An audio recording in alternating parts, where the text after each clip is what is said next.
Hello guys, আজকে আমরা চলে এলাম দায়াদ স্টেশনে। আসলে আমরা আজকে বন্দে ভারত দেখতে গেছি, যেটা হাওড়া কামাখ্যা। মানে আগে এই বন্দে ভারত ট্রেনটি অতটা লেট করতো না, কিন্তু এখন খুবই লেট করছে। মানে আমাদের এখানে পাসিং হওয়ার টাইম হচ্ছে 7:55, সেখানে 7:55 নবদ্বীপ ধাম ছাড়ছে।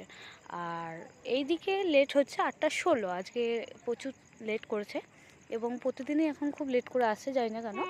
ওই যে বন্দে ভারতের লাইটটা আছে, দেখে নিন, প্রচুর